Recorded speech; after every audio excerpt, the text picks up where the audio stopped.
A short time ago, in a city not so far away, we were trading paint on the streets of Long Beach. Now it is time for something completely different.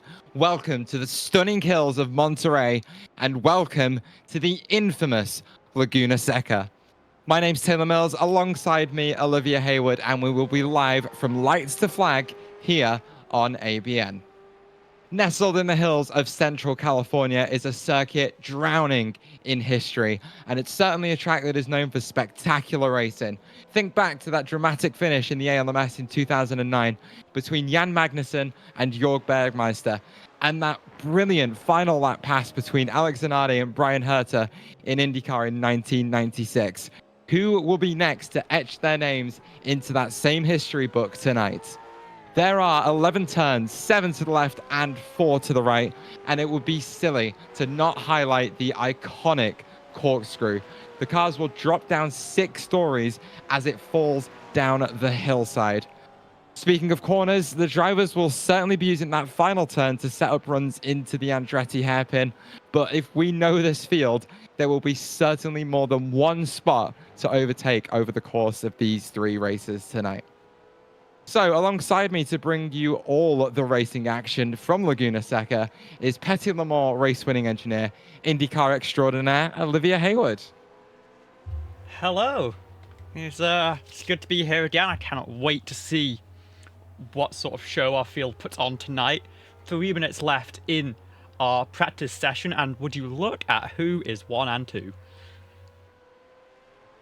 Well, it's Bianca Constantinu and Emily Howe, and they sit in exactly the same order that they do in the GTWT Championship. Hopefully, we might be able to have a look at that for you. There it is, 111 from 74 points. Constantinu being one of the real standout drivers in this championship so far. And the late start in Emily Howe has been making really good gains over the last 2 weeks to make up for the deficit of not being here for round 1. Of course, not to mention Christina Ryan, who slotted herself into 3rd place so far, but is still on less than half the points of Constantinu.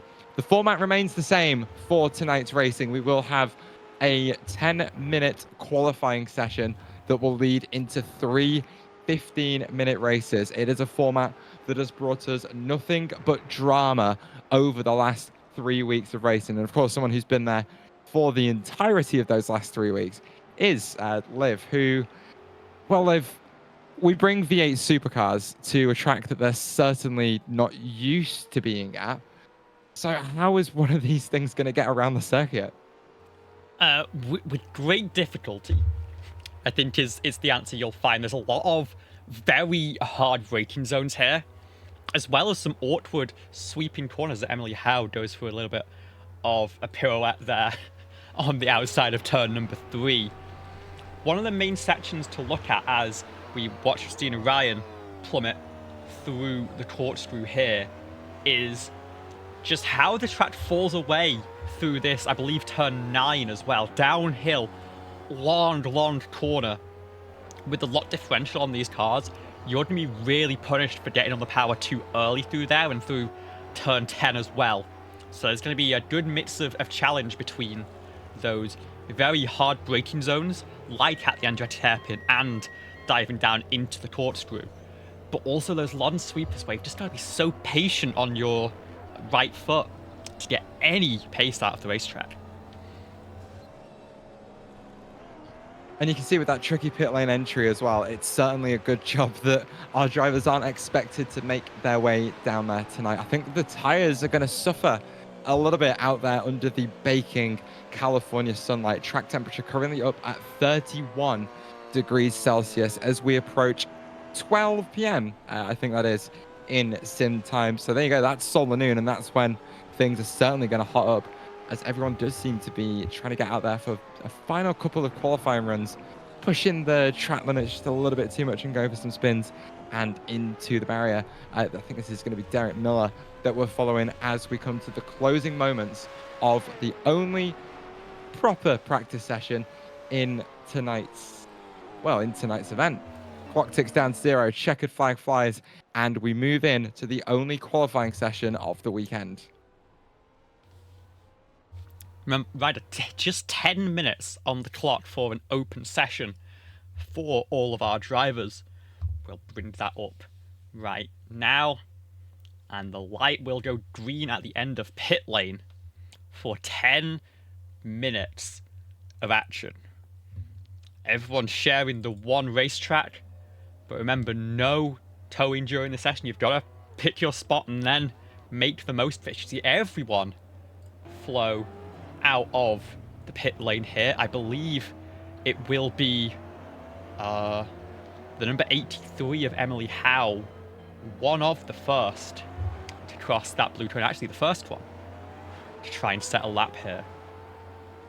Beard's a fair bit behind, I think third in line, so expect to see those two fight for some track position here with even Melton between the two.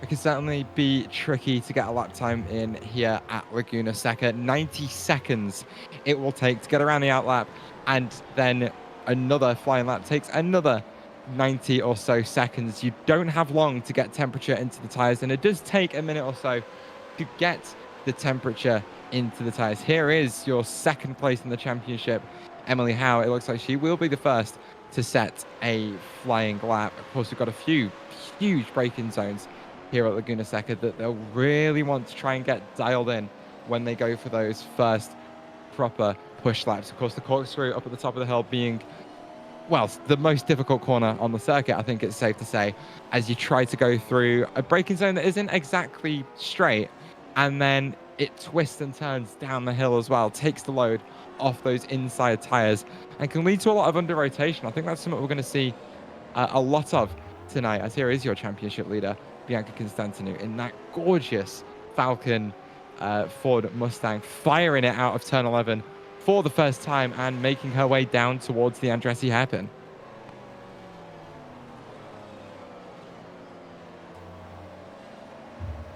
In fact, let's go right on board with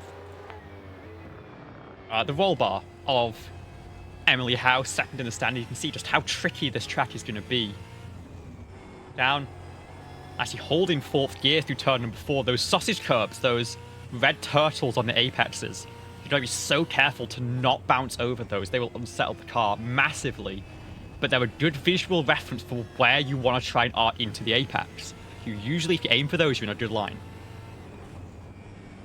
Yeah, that's certainly something that surprised me when we came here in the Porsche Mission R a few weeks ago. I think it was a spot where a lot of people were able to find some time as we make our way up the hill to that very tricky braking zone at the corkscrew, fighting with the wheel the entire time down to the apex at turn 11, threading it through both of those. I said turn 11, didn't I? Down at turn 8, threading it through both of those apexes, and then trying to get the car shuffled into the apex at turn 9.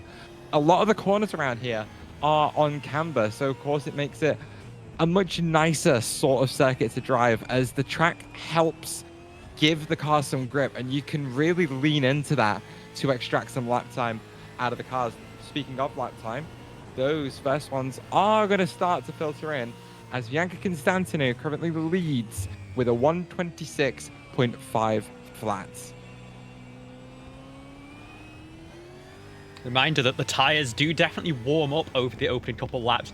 Constantinou, who's just come from a GTP at Sebring, will be all too familiar with that feeling, but I'd say the next couple of laps, one of these will be your optimal for tyre temperature. So this is where we need to see, first of all, whether Emily Howe can get a lap in after running wide through turn 5, I believe, or turn 6 on lap number 1. Set a 127.4, but invalidated it. This is a chance now for the driver to strike back against Constantinou and maybe go for her first pole position of the season. Constantinou currently in that battle 2-0.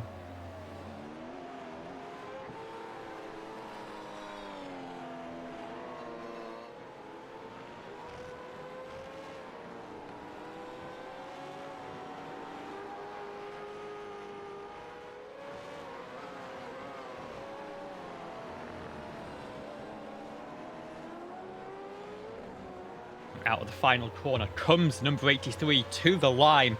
What can this Ford Mustang put onto the board? And it will be a 127.3, enough for third place as Constantinou behind sets a lap time almost identical to lap number 1. And Rudy Valentin, in fact, jumps up the board. Derek Milton's at the final corner. He set a 27.0 on his first lap. What answer does he have to the Romanian of Constantinou? That was a cooldown lap. He'll go again this time.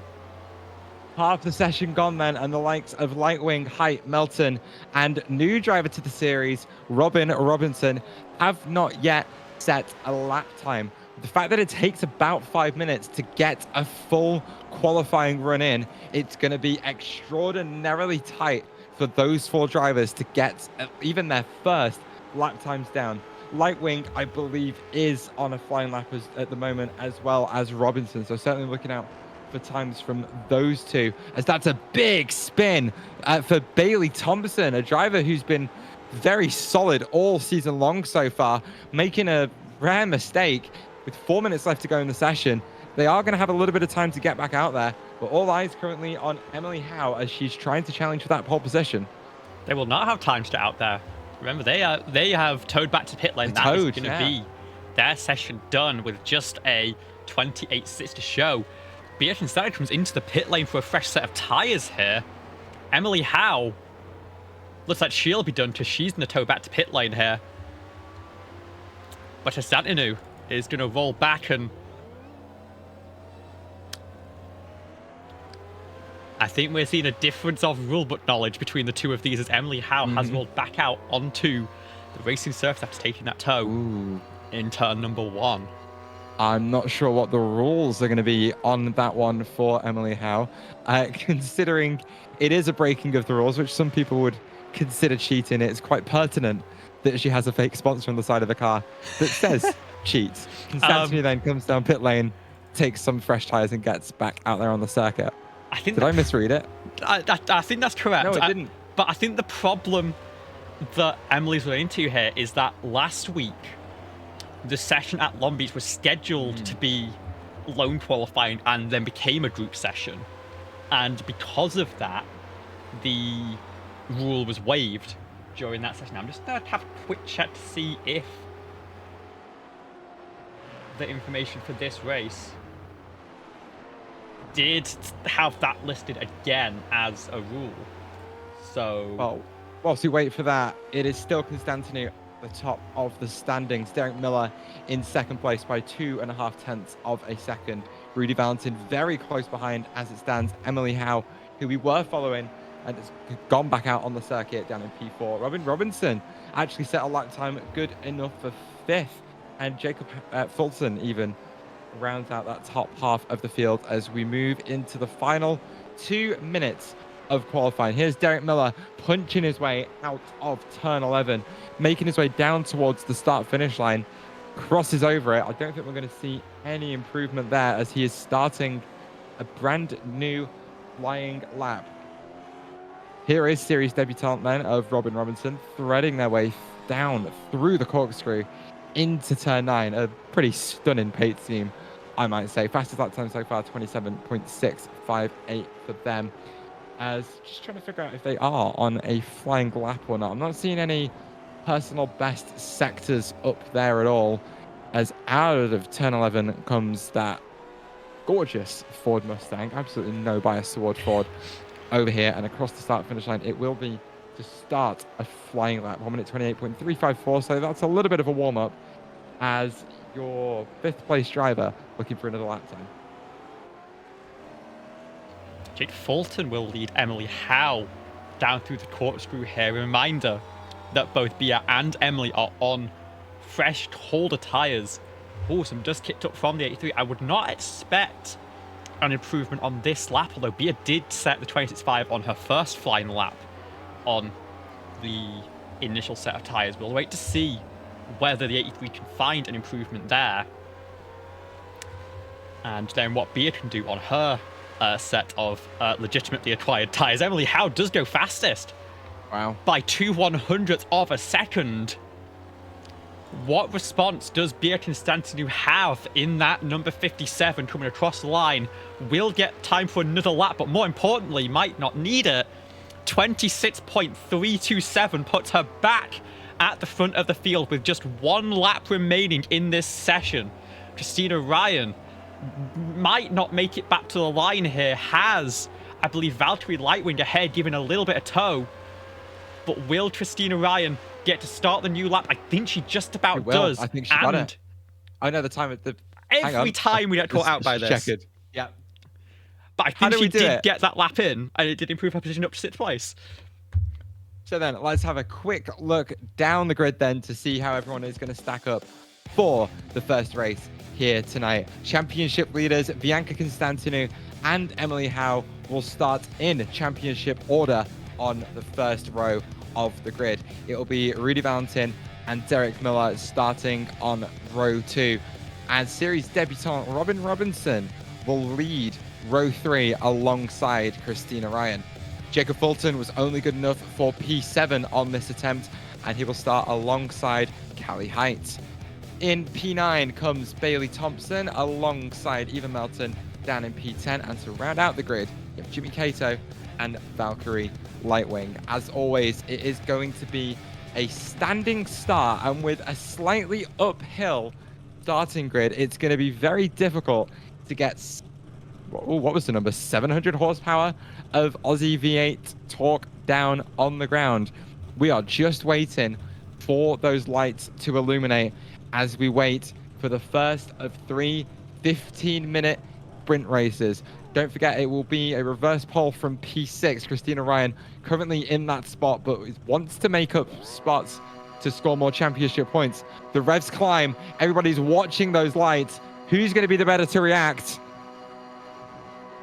The green flag flies and the lights are away. Emily Howe gets away brilliantly on that outside line, and it's almost a car length clear before they even get to turn 1. Constantinou really struggling to get that car off the line and is starting to get swallowed up by everyone behind. Ryan on the inside of Miller. Robinson around the outside of Miller, already up to P3 as everyone is jostling for position down into 3.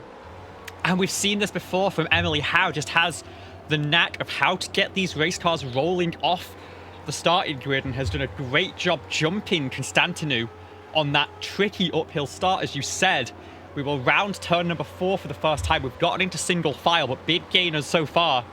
Christina Ryan, Robin Robinson up 2 spots, and of course Emily Howe taking the lead from Bia Constantinou.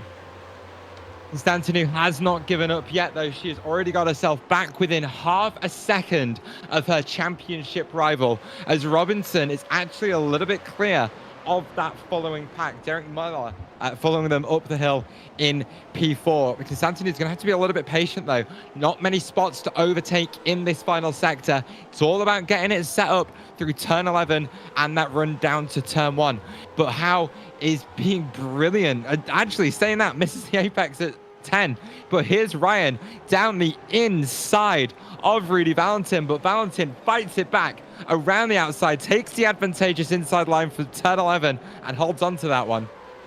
Yeah, Valentin was one of the drivers that actually, I think, yeah, got jumped by Christina in that start. So a great job to get that done, as Bia has a look up the inside but can't quite send it up the inside of the Andretti hairpin, turn number 2, as they will snake back around into this tricky sort of infield section that this track has. The old rail will just cut straight across from the Andretti hairpin towards that uphill left-hander. But these drivers dealing with these wide, tricky corners. That's how leads by just 0.3 of a second right now. In the background, we still have plenty of fights looking like they're going to erupt all over the place. The field all currently within only 10 seconds. That's pretty much the entire field nose to tail. But we are full focus on the front of the field as Constantinou is doing everything she can to try and make her way past that 83 car in front. Oh, big slide at the rear for Christina Ryan through the corkscrew. Just about manages to hang on to it, but she's going to be recovering from some flash heating for the rest of the lap. It's a little bit wide through 10 for Howe yet again, but it doesn't seem to affect her lap time too much. As Constantinu, another big slider into 11, but Howe's gone deep as well. Both drivers making a mistake in the final corner, and this is really going to open up the line into the Andretti hairpin. Through turn 1 they file. Constantinu, is she going to have another peak down the inside of 1? She doesn't. Howe covers it off brilliantly as they reset and re-rack for one more go. Further back, Callie Height's gone for a big lunge on Jacob Fulton. Locks the tyres, but the 13 respects the move, gives the inside, and Callie Height move her up to 7th place. It was a very brave move from the Chevy Camaro driver, and you can see how she is recovering from using that rear tire. Here's Miller versus Robinson for that final step on the podium. Almost contact in the back of Robinson's car from Derek Miller, who has to slide wide and takes a moment to recover and try and get back on the rear end of that Ford Mustang in front. This circuit already proving very tricky to keep a handle of the cars at. Here's Constantinu then, your championship leader. Again, just still in that spot, applying the pressure onto Emily Howe. And we talked about how difficult overtaking was going to be here, Liv. And it really is proving to be the case for these two. Oh, and there's been a mistake from, I think that's Callie Height, has had a spin in the corkscrew. We'll get back to that in just a second, but right now, still pressure on Emily Howe for the race lead. It's a neat run out the final corner for both of them. Gap just under 0.3 of a second. The slipstream doesn't seem to be strong enough to really give you a shot into turn 1 here. You've got to lit the stamp a little bit. And Howe will slot in behind here. Further back, I think same story to 3rd place. Now let's have a quick look back at what happened to the driver who had just seen it up into 6th place.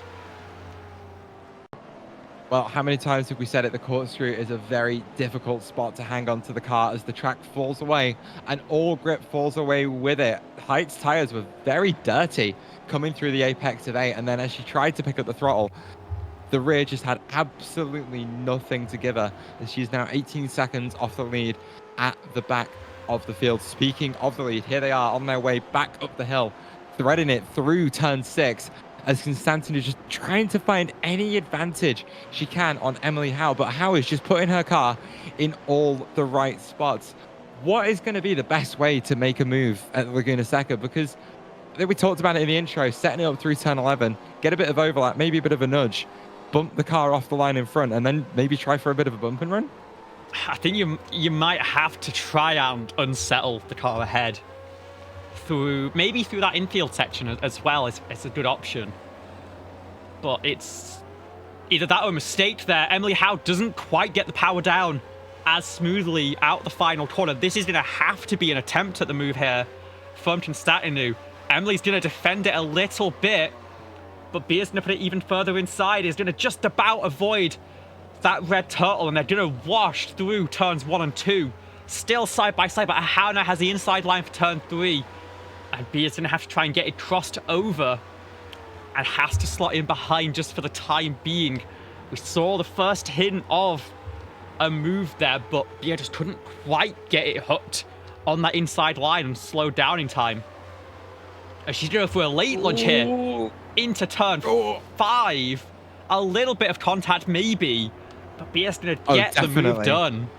No, that is a huge door bang down at the apex of turn 5. Constantinu sending it in deep and struggling to get it stopped, as Howe tried to respond through 6, but wide into the gravel, as we've had our second lead change of the race already. We're just about to hit halfway through this race, as Constantinu finally makes her way up into the lead. It was a bit of a rude move, but certainly the sort of thing we expect to see from these kinds of cars. Back in that fight for P3. Have you seen some of those? Beer very leery through turn 10 there, but managed to hold on to it. This fight for P3 still raging on. Again, debutant Robin Robinson, who, as we ride on the nose of Derek Miller, some good sponsorship choices on board that number 24 car. We'll get the graphics all fixed up for the round in a couple weeks' time. But great showing already, as very nearly doing some damage to our camera there in turn number 1. I just realized that car has Belatro written across the back of it. Mm-hmm. Oh, I'm so here for that. Derek Miller, though, trying to find his way up onto the podium for the first time tonight. That Vodafone Mustang just not able to get the power down where he needs it. A chance maybe on the exit of turn 11. Here's Bailey Thompson off the road yet again, down at turn 1, and you can see the iRacing debris update absolutely working its magic as a lot of gravel was dragged onto the circuit. Here's a replay of that incident for you. We are on board with the Camaro of Bailey Thompson. Just gets it a little bit wrong under braking, gets the rears locked up as well, has to save it all into the gravel on the outside of that circuit, and then does a really great job to get that thing, or keep that thing out of the barriers, but then just drags all that gravel back onto the surface. There will be a slippery surface flag flown, but our drivers are going to have to be really careful when they approach that for the first time, because the gravel on the track is going to be very unforgiving. This 5P3, as the leaders have stretched out a bit, Rudy Valentin has entered the picture and is now maybe the one to force Derek Miller to make a move sooner rather than later. Further back, we have a three-way fight for 8th position, with Jimmy Cato fending off both either Melton and the recovering Cali Height. And it's deep from Robinson there. And it looks like Miller will get through, and there's a little bit of gravel on the tyres of the number 24 now. Going to be tricky to defend from Rudy Valentin through the next few corners. Ooh. And Miller gives it straight back in turn number 4. Turn number 3, sorry. Foreshadowing is a literary device.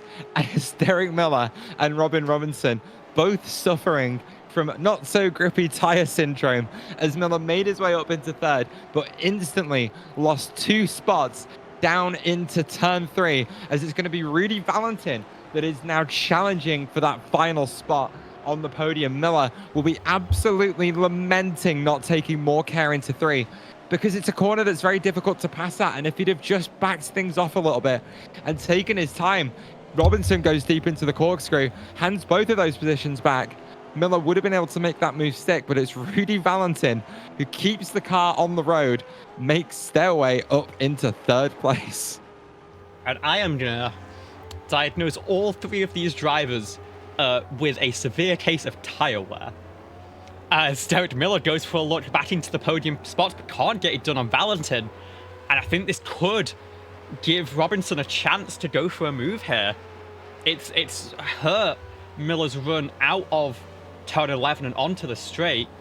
It's going to hold on just for the time being.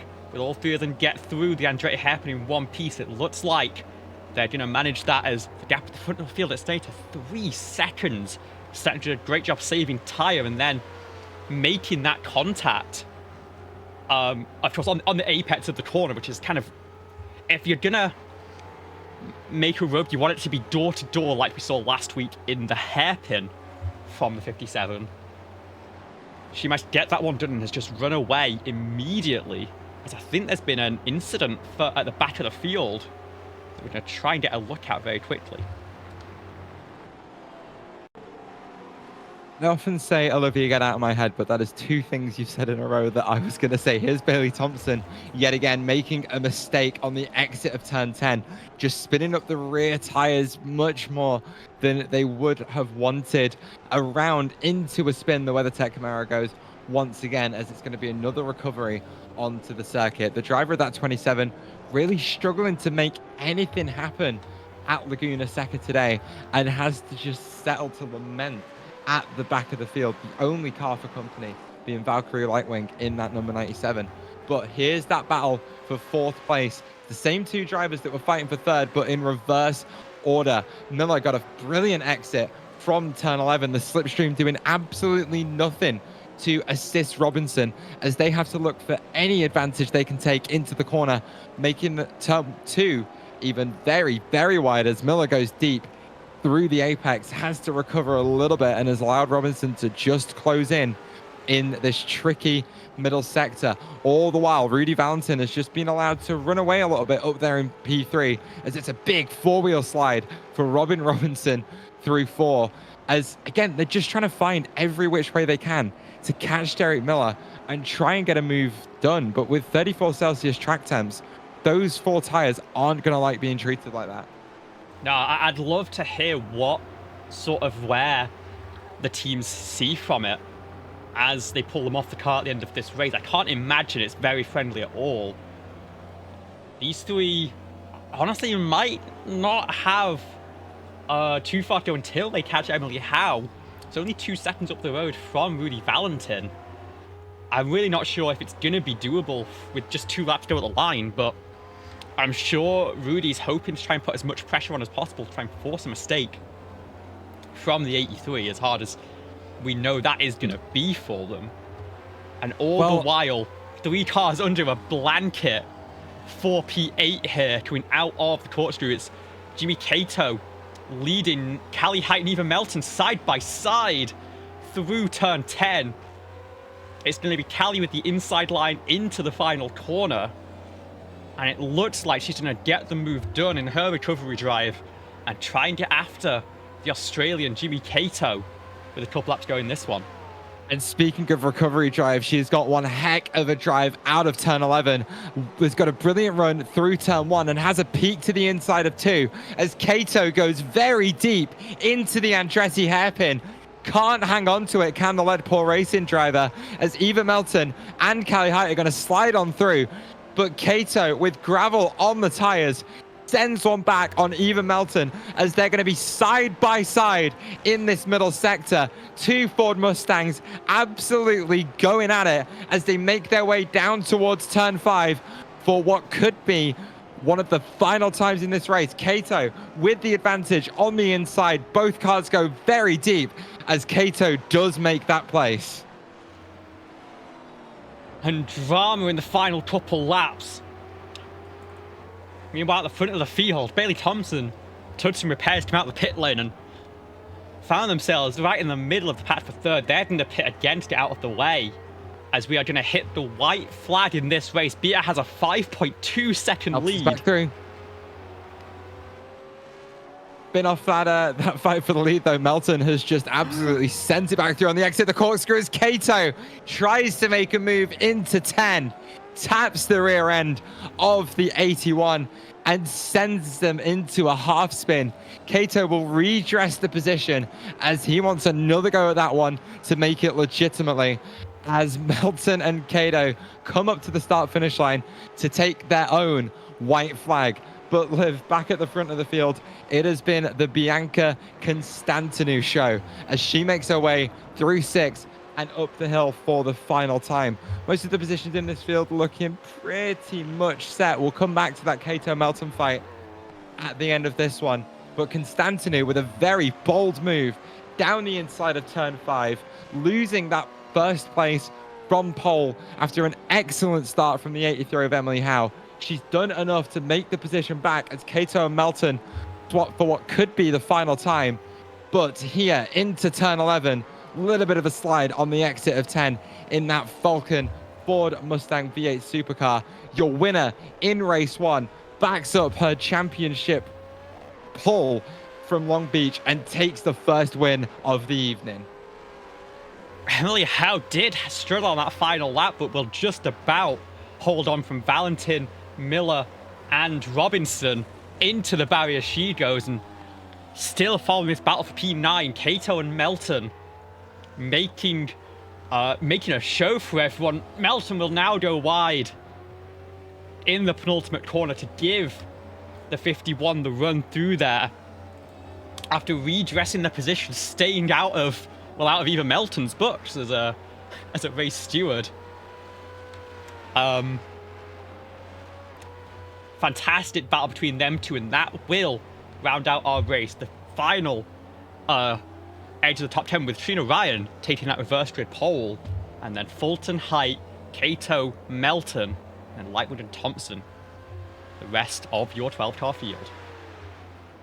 Well, usually we do take a second to run down the grid and show you exactly how it lined up, but I think Liv took us through with that one absolutely beautifully and makes it a little bit redundant. We're certainly going to run out of time to make that one happen, as we're going to set up straight away for the second of 3 50-minute races tonight. It will be at the front of the grid this time. Christina Ryan. Yeah, there you go. Cameras on Christina Ryan as she will take that reverse grid pole, I think for the second time in 2 weeks, I want to say. as she started alongside remember. Emily Howe last week in Long Beach. Howe all the way back in P5. So it'll be Ryan from Robinson, from Miller, from Valentin, from Howe, Constantinu. And then from Fulton on back, it will be exactly as it finished in the previous race. As always, keep your eye on that 83 of Emily Howe. Her starts have been electric all season long as the revs climb for the second time tonight. Green flag is in the air and the lights go out, and Christina Ryan barely gets anywhere, but neither does the rest of the field. Big kick of oversteer for Robin Robinson as it's nearly 3 wide in the background. Constantinu, Howe and Robinson are going to keep it 3 wide in the foreground as well. Robinson forced right to the outside. Howe forcing the issue down the inside and wants to challenge the P3 after one corner as she's side by side with Rudy Valentin for that 3rd spot. And we've had an instant behind. Bailey Thompson already out of this one. I think Jimmy Cato also looking sketchy through there as Height files past Robinson. We'll try and get a quick look back at that once we get through the first lap. But first of all, Beard and Stanton are going for the move in the same corner, and this time it doesn't work out for her. She's going to catch up Robin Robinson as well. And Emily Howe, of course, had that half slide. Her momentum didn't go anywhere, and she might have some damage on that car as well. Beer, though, with a huge amount of damage on that number 57. Just a bit of an aggressive move there at the, for the middle of the pack. But further up in the field, it's Ryan, Miller, and Valentin all fighting for the podium spots. And a little bit further back, Height, Fulton, and Emily Howe looking to try and regain after that half slide earlier, and letting the number 13 back through. It's almost like Howe got wise to that one as she pinched Constantinu about as aggressive as Beer decided to send it. It's a little bit deep into the final corner for Jacob Fulton. Both him and Howe getting a bit of a wiggle on through turn 11. It may not set anything up, but at the front of the field, Derek Miller goes for a big dive on Christina Ryan, is going to get it stopped as Ryan now has to fend off from Rudy Valentin behind. And we've got a first lap into a first corner instant to look at, but we need to find a little bit of downtime first. Ryan sending it through turn 4, trying to stay on the back of Derek Mills to try and make this one happen. Let's not forget that we've got Emily Howe and Beard Stetter trying to cut through the field. Jimmy Cato as well, who was caught up in that early action, also be doing some moves. Chrissy, you can't go for it into turn number 6. There's just no room for it. Into the course room, there's not much room here either. Well, it would take a brave driver to make it work, and a driver that we know is very brave is the driver of that blue and pink Ford Mustang. Christina Ryan knows how to get tricky moves done, but loses the back end a little bit through turn 8. Can't quite get the power down as she wanted, and it leaves her very vulnerable to Rudy Valentin, who takes the chance to get down the inside of turn 9, sweeps it round the outside of 10, and makes their way up into 2nd place. 1.2 seconds off the back of Miller as they make their way down to turn 1 and the Andretti hairpin yet again. And look at this cluster further back. Emily Howe's got the move done on Jay Fulton finally.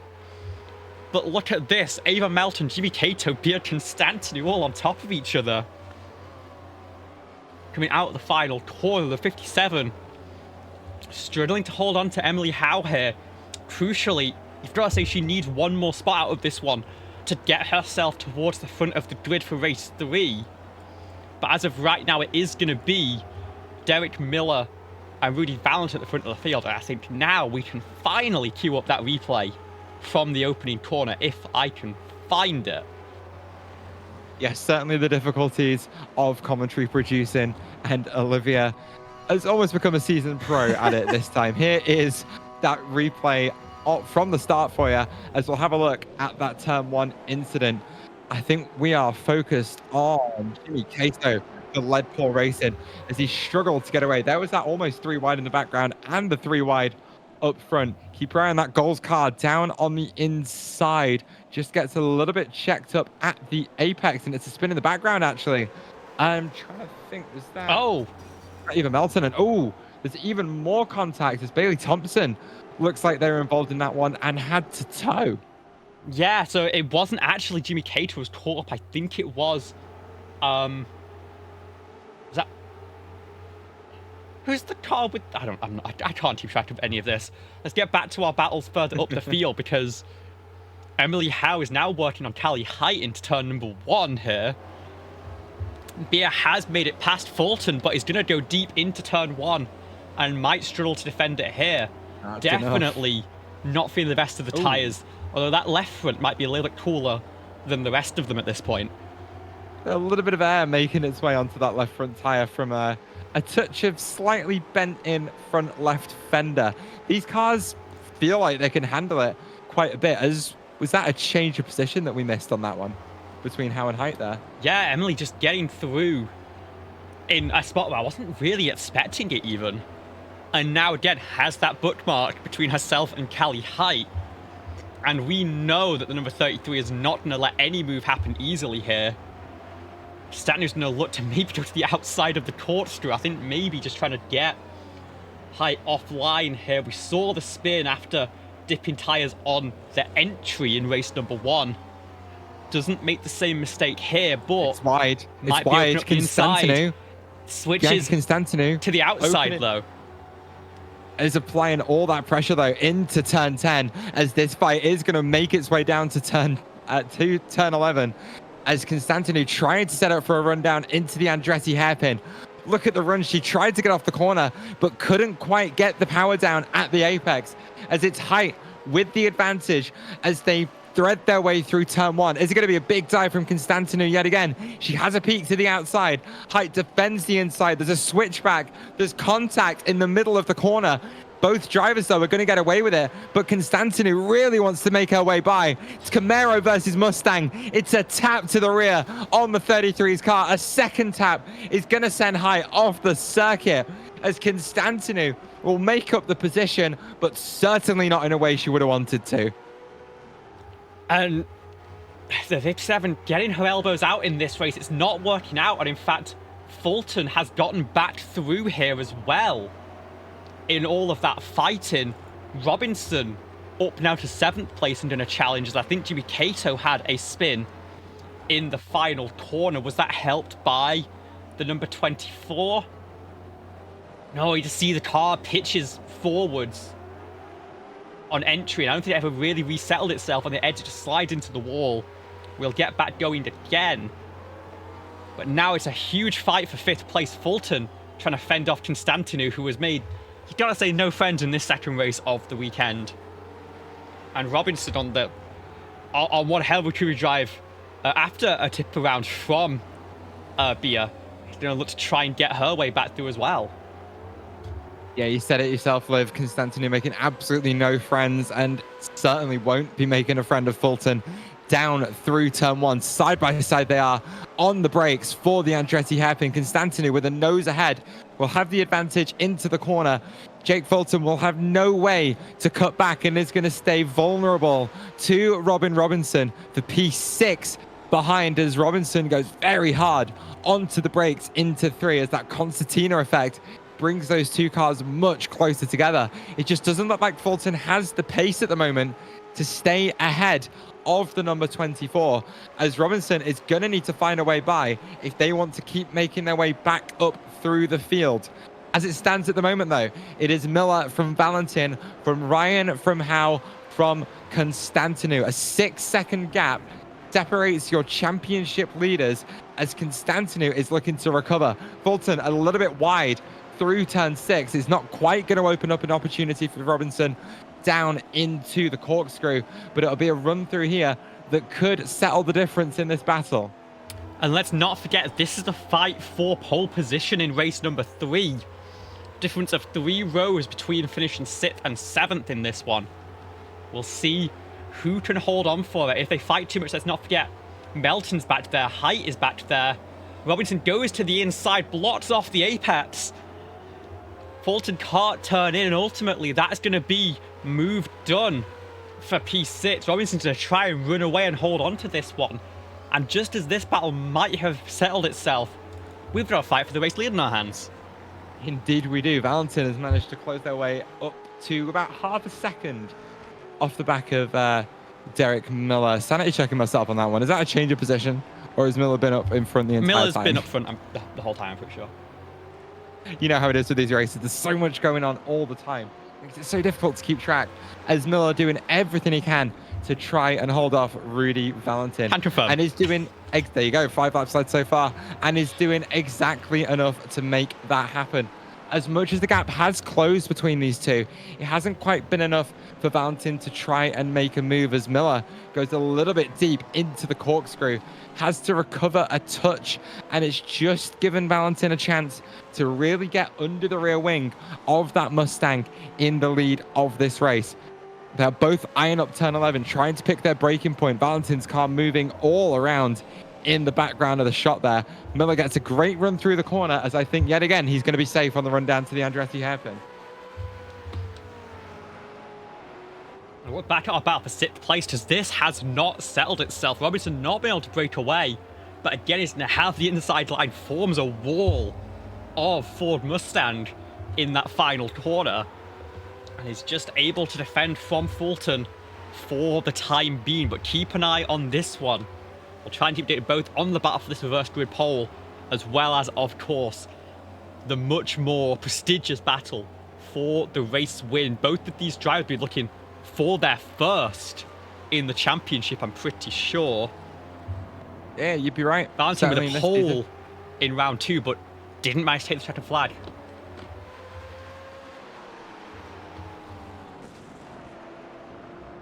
I thought I heard a little bit of contact there for a second, but I think it was one of these guys just going over the curb down at turn 6. Those sausage curbs can do a little bit of damage, but oh, Derek Miller gets it all out of shape on the brakes into the corkscrew, cuts across turn 8, drags the gravel onto the circuit as Rudy Valentin makes their way through to the lead, and it looks like they're going to hold on to it because Miller is really struggling to get that thing recovered. And we call that one the Zanardi line. Not able to quite make it work as well as he did back in 96. And it will hand the lead over to Rudy Valentin with 3 laps to go. I think this could be the first Chevrolet win of the Marathon GT World Tour. Well, Valentin will certainly be looking to make it happen, but it looks like it has been Miller with the pace advantage, as, well, Rudy's got the chance to make it happen now from the front of the field with less than 3 minutes to go in this race. That should make it about 3 laps to go in race 2. It'll be the reverse P6 of Valentin if they do manage to bring this home. But that number 78 Chevrolet Camaro looking to be very much in the hot seat for this race victory. We've seen how easy it can be to make a mistake at this track. Nothing is decided just yet. Rudy Valentin starts to navigate that treacherous corkscrew another trio of times, with Miller, who we know has been fast all race long, all weekend long, breathing down the neck. Gonna get it done this time, as you see the debris that's been laid down on the exit by that off-track excursion.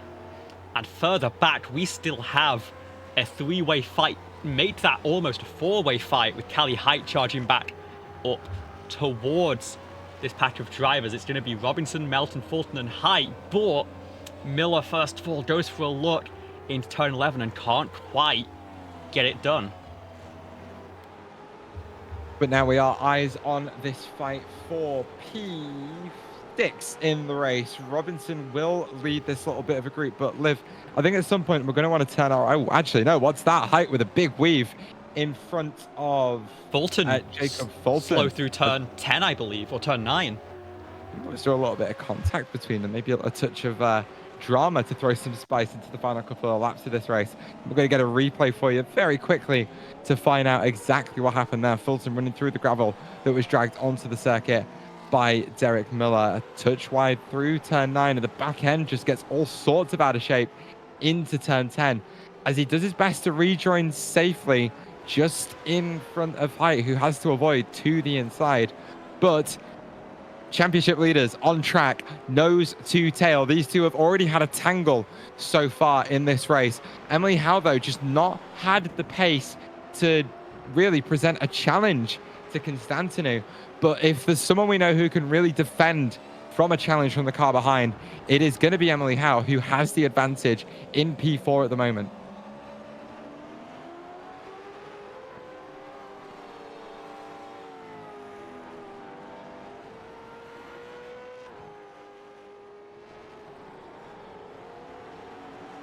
think my co-commentator may have gone mute mode yet again as Emily Howe goes a little bit wide through turn 10 and is going to be vulnerable into the final corner on the circuit. Constantino looking to make a little bit of a bump on the rear end of that car.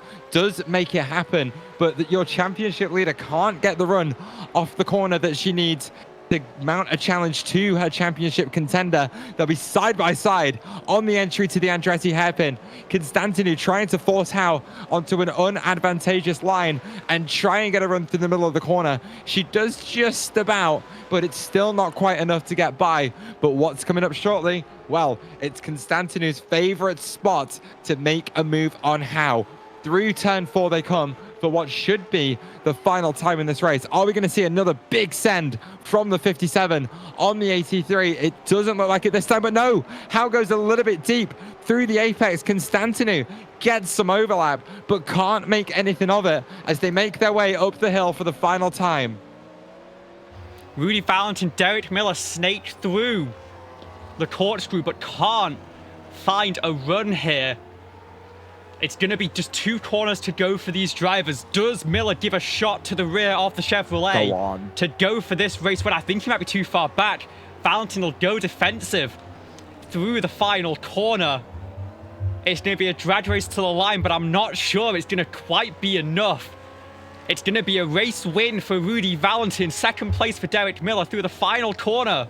Come on, championship contenders. There is a piece of contact there between Howe and Constantino, but Emily will hold on for 4th place ahead of Constantino. Christina Ryan, by the way, fantastic podium from her. And then Robin Robinson will take the final spot in the reverse grid pole position, as there's been an incident in the final corner that'll settle some positions as we go towards the end of this race. What has happened to Callie Height here in turn 11?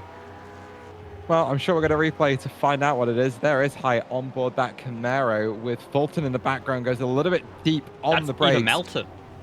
Oh, it is Eva Melton. No, you are right. I extended it a bit deep on the brakes. Fulton makes his way through and clears both of them, but Melton obviously realizing that she made a mistake there, does redress the position for Height.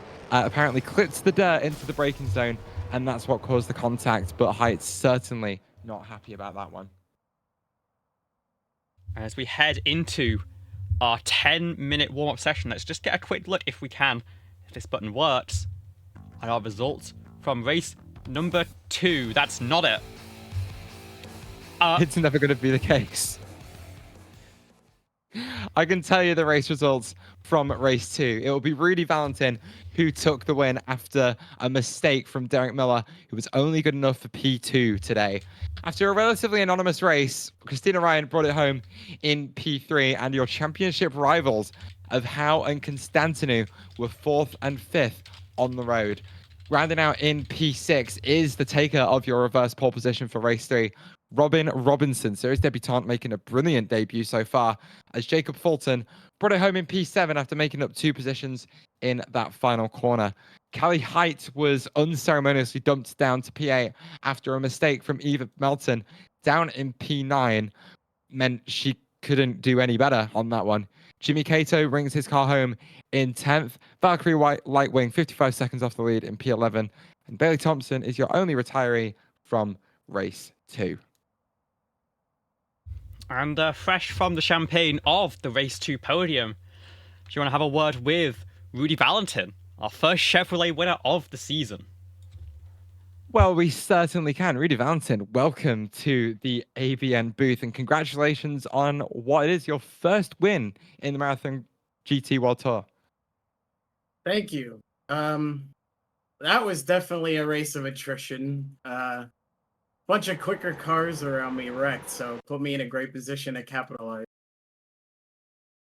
And capitalize you did. You were hounding Derek Miller for the majority of that race. And I'm sure you've got to take some credit for putting on enough pressure for him to make a mistake down into the corkscrew. Yeah, I was trying to do that. I didn't want to kind of wreck him, so I was like, I guess I'll just hang on his bumper as long as possible. And hey, I guess it did work. The Intimidator button finally worked for once. Well, is there a headlight flash on these cars? I'm not sure. I was hitting my button, but I have no idea whether or not the lights were on. I don't know how strongly you stand in the or GM versus Ford rivalry in V8 supercars, but we also think you are the first Chevrolet win in the Marathon GT World Tour. So tell us how you feel about that one. Good, I guess. Good for me, but not good for the manufacturer. These GM has not seemingly brought a lot of good cars to the series, so it's good to get the first win. And so you'll be starting down in P6 for the final race of the evening. How does taking this win change your approach for that one? Not at all, really. All the everything I've been just trying to do in these races is survive. Kind of hope other people around me make mistakes. Mindset's not really going to change.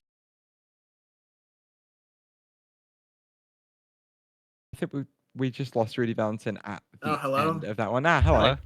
We just got cut off at the Okay. end on that one, but I think. Do you want to repeat your last point just so we can make sure we got it? I was just saying, mindset's not really going to change. It's more so just survive. Cool. Well, congratulations once again on your first win in the championship, and good luck in the final race. Thank you. So we are going to have a little bit of time to talk to race 1 winner Bianca Constantinou. So Liv, why don't you take that one? Absolutely. So, first of all, let's talk about your run in race 1 there. Of course, your, I believe, 6th win of the season. And a great move on Emily Howe in turn number 5 to get that one done, and then sort of just walked away with the better tyres there. Talk us through it. Yeah, race 1 was pretty straightforward. I was kind of pissed I didn't get the good start. From then on, just try to put the pressure on Emily as long as I could. Hopefully force her into a mistake. I had to force the issue myself, but I'm glad I could be clean that race. I'm not glad about the driver I'm becoming and what I did in the second race, though.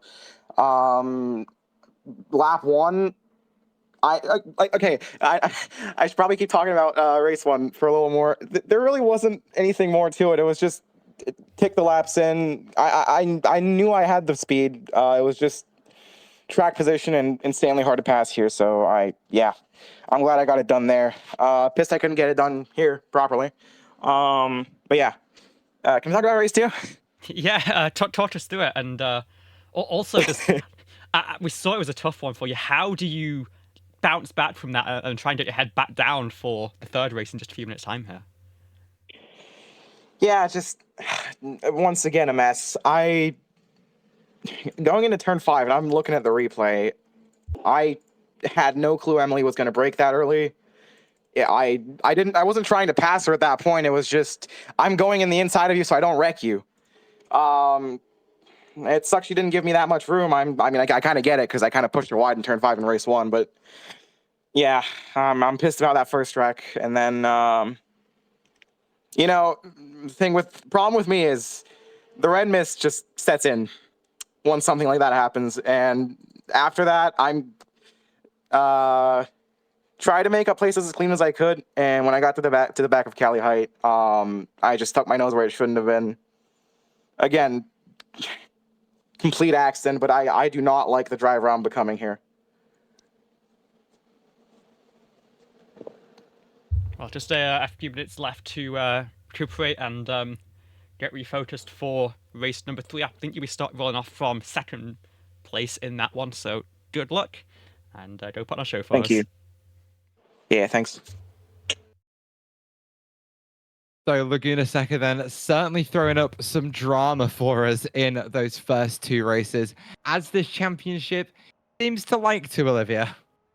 Yeah, I mean, those grid inverts, I think, are the main thing that really keeps everyone on their toes. I know how competitive the top 6 are in these fields, and so the pace difference isn't that huge between them, but there's that ticking clock, just 15 minutes available to try and work your way back through, and it can be very easy to get lost in that moment. I think it's very easy to say. We've had lots of incidents through the opening rounds of the season in those inverts. But we've also had some great surprises. Again, it puts drivers like Rudy Valentin and Derek Miller in a good position. It gives a driver like Christina a chance to just hold on and do a great job defending that podium. And with series debutant Robin Robinson rolling off from a pole position in race number 3, I cannot wait to see what happens in the final 15 minutes of action that we're going to have here today. Yeah, and certainly with how difficult it is to make moves work here at Laguna Seca, it does mean we see a lot more aggressive racing than you might otherwise at other circuits, especially with how few overtaking opportunities are presented and how skinny the track is as well. It doesn't really lend itself to taking multiple different lines through the corner, and that's a lot of what we've seen out there today, except for down at turn 2, which does usually keep things a little bit interesting. Surprisingly, 5 has turned out to be one of the more used overtaking points today. Of course, Constantinu making that one work and then making that one not work in the first and second races. But with the difficulty of overtaking, with the reverse grid, it does give those drivers that often find themselves a little bit in the middle of the pack the chance to be at the front and fight off everyone else behind. And it's certainly an interesting difference in mindset between different drivers as to whether or not they prefer being the chased or being the chaser. And it's a question I'm going to raise to you, Liv. Which one do you prefer? I mean, can I just say I like having the track position? Is that a fair answer? You like being the chased? If I'm being honest, I don't generally run races as short as this, so I'd normally say I'd like having a car ahead of me to fuel save off and then jump them in the pit lane. But in a situation like this, you have to have the track position. It's so much easier to... I mean, even if there's an incident ahead, just being the one at the front of the field means it's less likely to catch you out. And it gives you a great opportunity to consolidate on what you've already got. 30 seconds until we get to see, though, what these drivers are able to do. I will run through the grid graphic very quickly once we get into that final session, because we're going to be going very soon indeed. But any final thoughts before we get that one done? The chasing is more fun. So much more fun. Watching the funny number go down. It's absolutely wonderful. You feel like an absolute superhero. We are going to be able to, before we get the grid graphic up, give you a quick rundown of how we will line up for race 3 tonight. It'll be Robin Robinson taking pole position in the third race. Bianca Constantinu will start from second. Emily Howe up in third. It'd be great to see those two side by side on track again. From Christina Ryan, from Derek Miller, from Rudy Valentin, who will start in 6th. Jacob Fulton will start where he finished the last race, as Kelly Height will start 8th. Melton in 9th, Kato 10th, Lightwing in 11th, and Bailey Thompson will round out the grid in P12. We have 15 more minutes of V8 supercar action to bring you from Laguna Seca.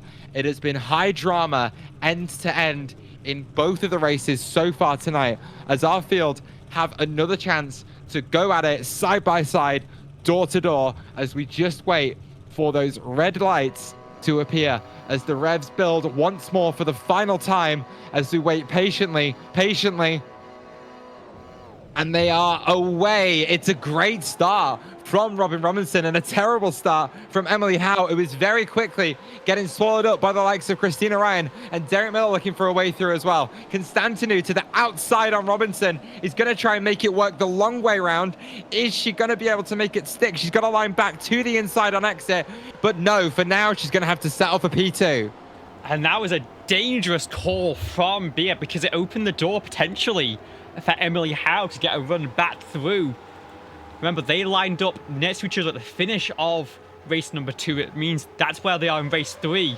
Constantinu is going to sit behind in turn number 5 this time, learns from the mistake, and is going to try and get the run maybe up the hill and clear on the way into the corkscrew. Further back, we've slotted into single file. This is going to be a lot of action here as we get up towards that sit-story drop. Constantinu choosing to be patient. She knows she has the legs pretty much on the rest of the field at this point, as she just settles into line. Through turn 8 they go, for the first time. She has Emily Howe for company behind in that number 83 Ford Mustang, but is certainly not worried about her, as she's proven she has the pace over her championship rival. Robinson a little bit wide through turn 10, can't quite get the run into the final corner, a little bit wide off the exit as well, as Constantinou with a great run off the corner might be looking to make a move work down into turn 2. Here is Constantinou then under the rear wing of Robinson. Is it going to be a big move on the brakes this time? No, it's not. We will stay in the order that we entered turn 2 in. Miller looking for a way past Christina Ryan in the background there, as well as your race 2 winner Rudy Valentin still down in P6, already being challenged by Callie Height in 7th. But of course, the most interesting battle out there on track right now is that one for the race lead. Constantinou still within a couple of tenths of a second of Robinson, and if she can be brave enough on the brakes into any of these corners, they could provide a relatively difficult overtaking opportunity. Let's not forget, though, Robinson has had some fantastic pace this weekend. There's maybe the mistake. They are going to be side by side up the hill. Emily Howe, is she going to go 3 wide? Is she going to pick a favourite here? She bats off from the bump there on Bia, but is going to try and follow her through, and does get that one done. Great move from Emily Howe as well to slot in, but now still has the 57 ahead, where she's got to try and catch up to and then make the move on.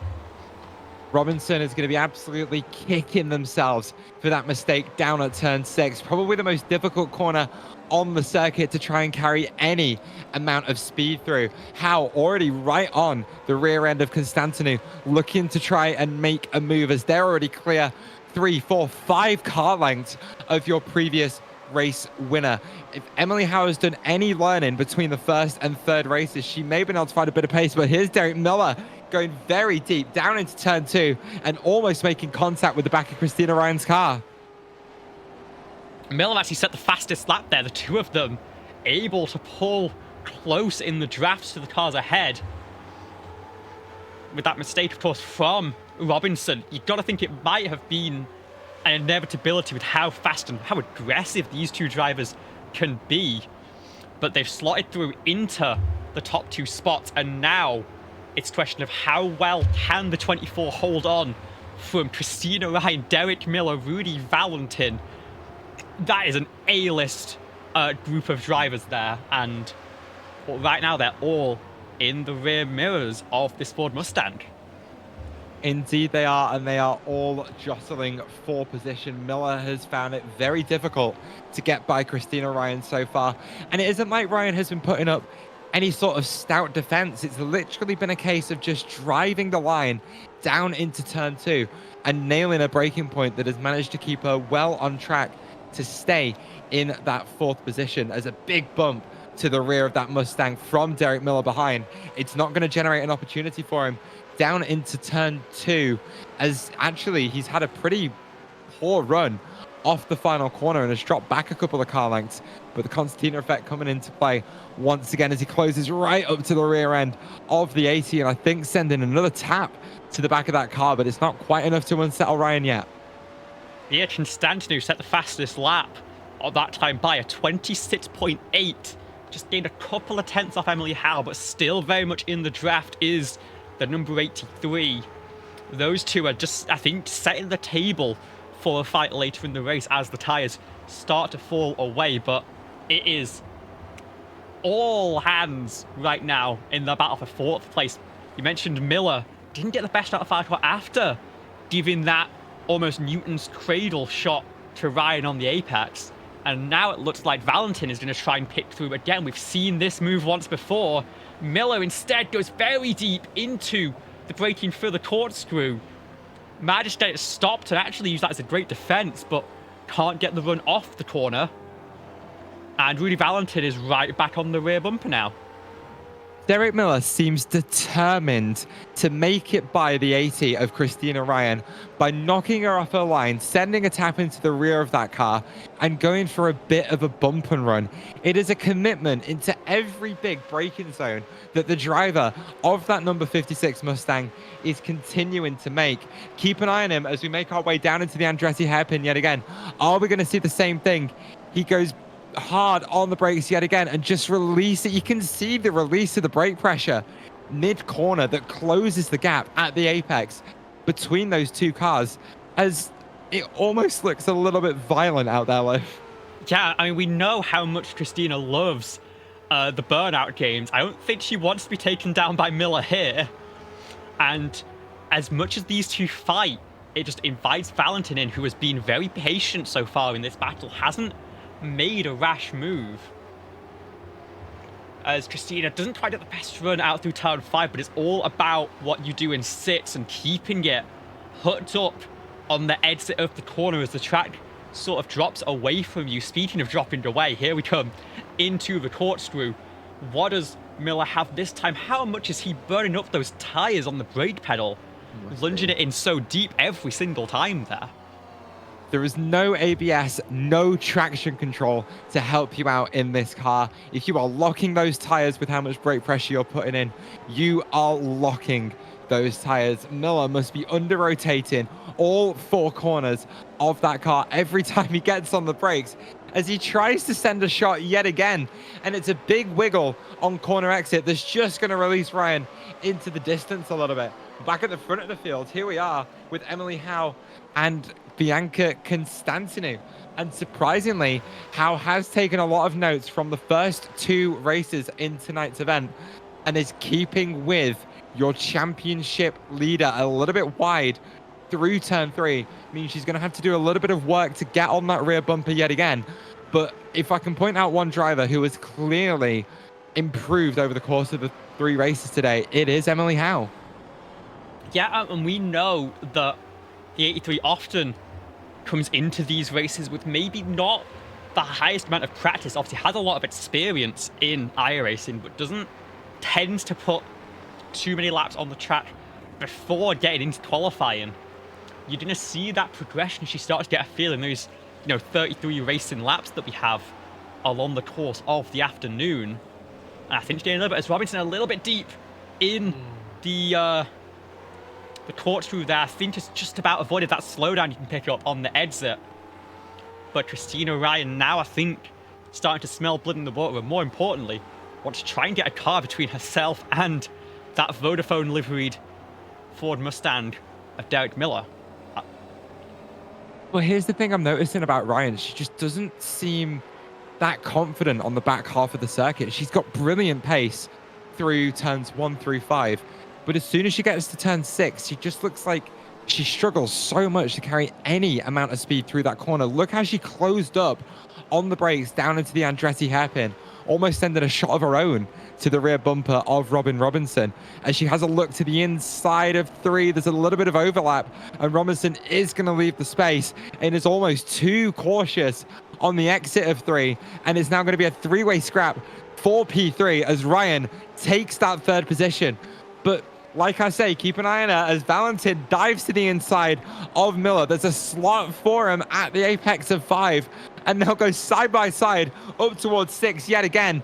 Valentin determined to make up 2 spots in 2 corners as Miller follows him through.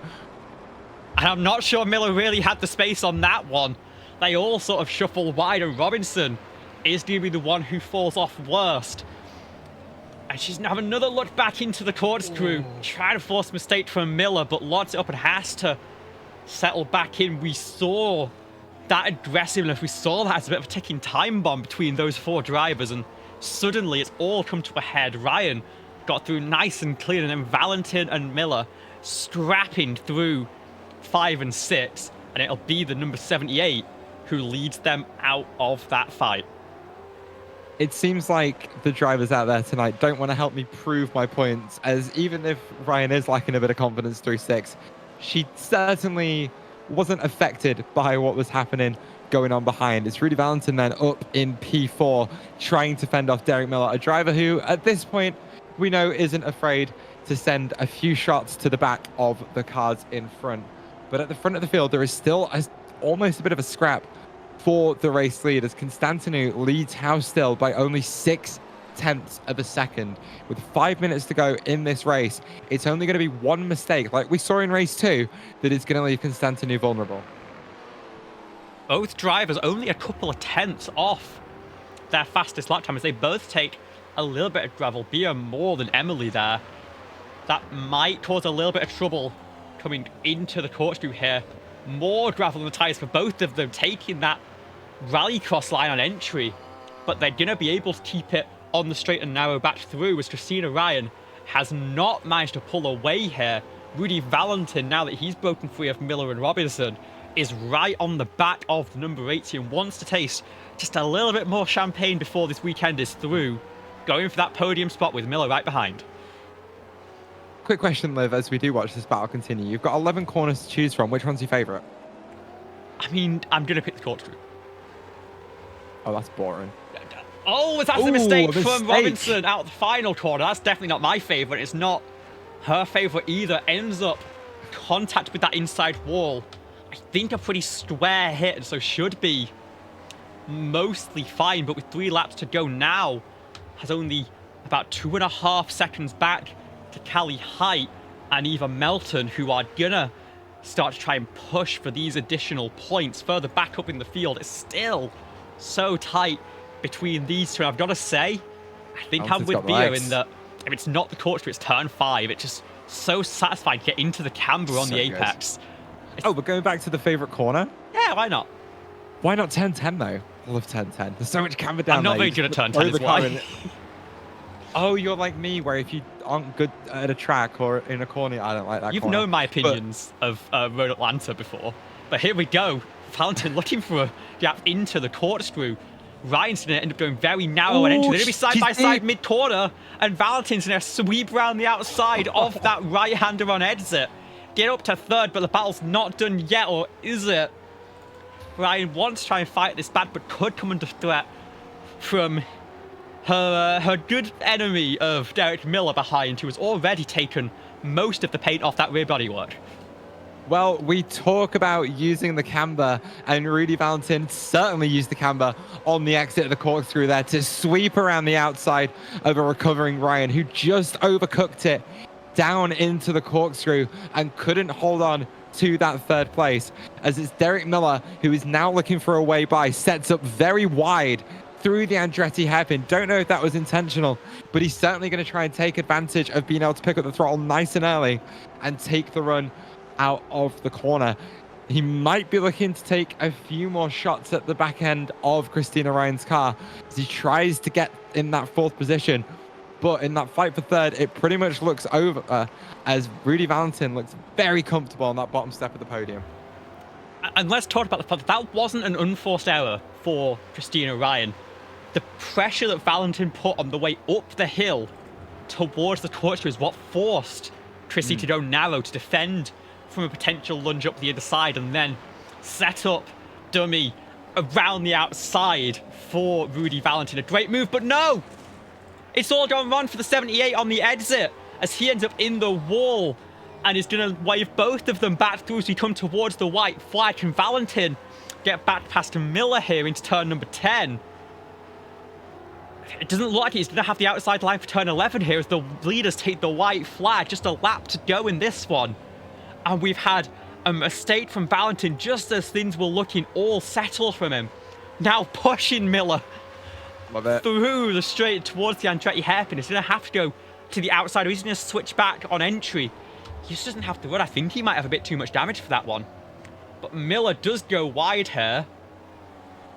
He's going to slot back in. What happened down at the corkscrew for Rudy Valentin here? Well, hopefully we'll be able to get a replay of it for you. Here it is. Here's Rudy Valentin, just misses the braking point, locks up a tire, and does what he can to try and get it stopped, but can't quite do anything, cutting the corner, having to take the slowdown, as, yeah, Valentin just doesn't look like they have anything to try and get back past Miller, especially with how good the driver of that 56 Mustang is on that brake pedal. We theorized that he might be using up his tire to try and take those shots at the bump and run into some of these corners, but it just looks like he's that much better on the brakes. Yeah, I mean, great work from Miller. He's going to defend through here, and as we come down into the hairpin for the final time, Bia Constantinu just has to keep it neat through here. How is a second back? There won't be enough room for some excessive celebrations this time, but it is going to be a second race win on the weekend for, I believe, the 4th round. There's at least 3 rounds where she's managed to get the double here. Well, there's still a bit of a battle going on in the background. Ryan is going to pull to the inside in defense against Derek Miller and take the final spot on the podium this weekend. A brilliant drive from all drivers involved in that one, as I think we just have even Melton going deep there, down at turn 11. Big snap of oversteer in the background for Jimmy Cato, as well as they bring their cars over the line, the final cars to bring it home. There is your race winner, Bianca Constantinou. She will maintain her lead at the top of the standings, and goodness me, what a race that was. Yeah, I mean, that was fantastic from the number 57. You see the podium rolling in formation. Bianca Constantinou and Emily Howe to the outside, and once again, Christina Ryan managing to find a 3rd place, this time very heavily contested, but a great job holding on for that one. We'll try and get a quick word with some of these drivers again, but again, we already get back to Sebring. Let's not forget Bia has a team running there. I think she won't be the only one on track, and definitely not in the lead. So let's see what these drivers can do, but first of all, let's have a look at our race results for number 3. Here we go then, your race results from the 3rd event, well, the 3rd race in tonight's event. Bianca Constantinou will take her 2nd win on the weekend from championship rival Emily Howe, as Christina Ryan will bring it home in 3rd, as your top 3 in the championship will be Lina Stern at the end of race 3. Derek Miller rounds out an all-Ford top 4 from 5th on the grid, making up 1 spot, as Robin Robinson fell a little bit down the order. Rudy Valentin will be the highest finisher of the Camaros, as your pole sitter in race 3. Robin Robinson could only finish in 6th. Her best result on the weekend, Callie Height, brings it home in 7th, as Eva Melton could only manage 8th place today. Jimmy Cato, Jake Fulton, Valkyrie Lightwing, and Bailey Thompson will round out your 9th through 12th positions. So like you said then, Liv, let's grab Bia Constantinou for one final time.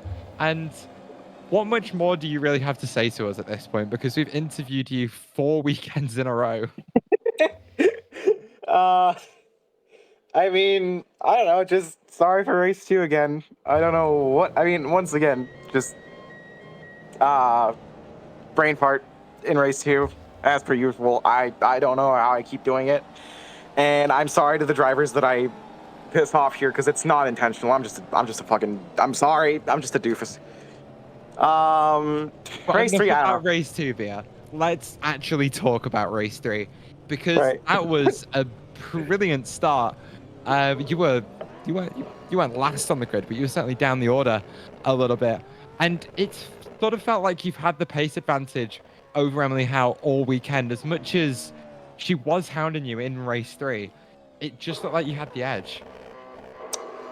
Yeah, I kind of should have the edge, because this is one of the tracks that I've been hot lapping since I was 12 years old on Assetto Corsa and MX-5s. It's one of my best combinations. I love this place so damn much. If anything, I don't know if I did well enough. I'm scared for next week, because Emily's really fast. Yeah, one thing we did notice is how she got quicker over the course of the weekend, but once again, it was the Falcon Ford Mustang V8 that was just the absolute class of the field, except for in race 2. Yeah, sorry. So talk to us about next time out then. How much prep time do you have? How much are you going to put in? What are your expectations coming into the next weekend at Okayama? Rain race, right? That's a great question. Goodness, it is, I'm pretty sure. Yep. Main goal is to survive and to do better than I did at Watkins Glen, because I do not want to think or talk about that race. But yeah, it's gonna be fun. Once again, with the rain, you never really know what to expect. It's just gonna be survival. I like the rain because it lets me make moves that people don't expect because it's like, oh well, it's raining. There's no way they're gonna go for that overtake, and I go for it. And half the time it works, half the time it wrecks people, which isn't nice. But yeah, I'm excited. I like Okayama. It's I think it's the first time I drove this car was Okayama in the wet because it was like a week 13 thing. Anyway, yeah. I want to thank my mom, Jones Racing Setups, my team boss James, and 213 Simware. As always, you took the words right out of my mouth. We'll go let you get back to Sebring. Thank you. Oh no, we wrecked out. No. I'm sorry. Did that happen during the supercars? I think it happened during the first race because I was in a VC with my teammates and they got really angry about getting wrecked, and yeah, it is what it is. Listen, can relate. We got wrecked from the lead with 2 hours to go. No, I need to so unpack sorry. that after this. I am really upset. I tell you what, I'm Taylor. so sorry. Taylor, Yeah. how about you go and see how your team's going for the final few minutes? I'll take these last 2 interviews, and then we can round out the it's show. fine. I'm here. We're good. We're good. We can crack on. I care about but thank you all. you. No, it's fine. Bianca, congratulations on another double race win weekend. Good luck in the next event over at Okayama, and we will see you probably back here again very, very soon. Yeah, thanks. Hopefully. See you guys later. There are a bit. Right then, let's have a chat to your second place finisher in race 3, Emily. Emily, your pace seemed to take a big uptick between those 3 races. You sort of struggled to maintain a gap to Constantinu in race 1, but as the weekend went on, you just got faster and faster. Well, I also switched out rims between race 2 and 3. I went from my GT3 rim to an oval rim, and got significantly faster for race 3. But I was out to lunch for race 1 and 2. So it didn't really look like though there was an opportunity to challenge for the lead in race 3, just missing those last couple of tenths to really get there. How does that change your approach coming into Akiyama in the rain? I mean, I think I had the pace to get to Bianca. I think I had saved the tires a little bit better, but I got to slow down on the corkscrew with about 3 to go, and I just couldn't claw that back. But yeah, I mean, hopefully for Okayama, the rain is just such a wild element that just, hope for the chaos and miss the wrecks. Final question then. Do you have a team in the Sebring 12 right now? I do, yeah. How's it going? Poorly. Oh, Got taken sorry. out like 10 laps in twice by GT LMP 3 2/3. Do I dare ask what split you ended up in? No idea. This is an exploratory Garage 6 program to get a couple drivers up to speed. That they have computers that can run iRacing. So Sorry, I'm making noises because I'm just seeing things happen to my own team. If you want to shout anyone out, say your thank yous. Now's your time to do so. Take it away. yeah, big thanks everyone at ABN. Everyone who watched these, put these on. Big shout out to Christina and Bianca for having some good racing. And they're so say that it was clean race 1 and 2, but very good race to round it off in race 3, and keep on trucking, I guess. Well, congratulations on another double podium finish, Emily. We will see you in Japan. I didn't even let her say goodbye. I just took her the hell out of there. So, final interview then. We will drag up your third place finisher in race 3, Christina Ryan. Olivia, take it away. Hello, another double podium finishers. Yeah, I'm over the moon with that, honestly. The first one kind of fell into my lap because all the big dogs were eating each other, and we snuck through and held on, and I don't know, really had to fight. It was a very supercars race 3 for me, so I'm super stoked. Caught a lucky break, and yeah, way better than I thought we were gonna do today. So that fight, especially with Valentin and Miller, once you managed to clear, Roger had a fantastic debut, I will say. Were you expecting to have another chance at that after Valentin made that move up in about lap 7 or 8? No, not at all. Rudy passed me and absolutely dusted me every single race. That's why I fought him so hard for so long. And I mean, it kind of probably screwed his race up a little bit in race one, but track position's so important and I didn't want to give up positions. I wasn't going to race like a dork, but I was definitely going to race aggressive because these races are so short and sometimes little things like that can happen and really open the door for you. But Rudy very rarely ever makes a mistake. I think I've only beat him like one time, and it was like in the F1 cars at Monza, and I was weaving around like an idiot to get it done. So, no, I just you always expect there's the chance that someone will make a mistake like that, but I it's very rarely that it ever happens to Rudy, and it's even more rare that that it benefits me. So, we definitely put up a great performance. I wouldn't say if it was a podium-worthy performance, but you know, we take the pieces as they fall. You know, we had a lot of bad luck last week, and it looks like it turned around a little bit for us this time around. So glad to get a podium in the dry. Well, absolutely. One last question, of course. You running Sebring or? Hey, you're cute. Well, everyone else who's topped into the booth seems to have been. I'm not sure about Rudy, but everyone else has. No, been. I don't really have any interest in that sort of stuff. But and it sounds, from what it sounds like, everybody's having a terrible time. So that seems it always is with this big endurance stuff. Is we're racing. We're like, we got wrecked 10 laps in. It's great. I'm like, I was having a great time until an hour and a half ago, Christina. Yeah, I don't know. It's just such a wreck Last fest in I those checked, deals. So my team was doing okay. I hope that's still the case. well, that's good. But anyway, any shout-outs, Two any cards sponsors? in the fight, baby. Floor's yours. Congratulations on another 12 podiums. Yeah, big shout out obviously to Emily. She was kind of playing defense in that second race. She had too much damage to get to me, so she was scrapping with. It was for her benefit too, but it definitely benefited me and gave me some pressure relief to just run some laps and secure the third podium or the podium on that one. And then the third race was a lot of wheeling and dealing, so it was super fun. So big thanks to VRR for putting it on. Thanks to you two for broadcasting it as well. Everybody who works on the broadcast team as well to put on the pictures. The Red Bull TV Pennzoil's XL Ford Mustang was insanely quick once again.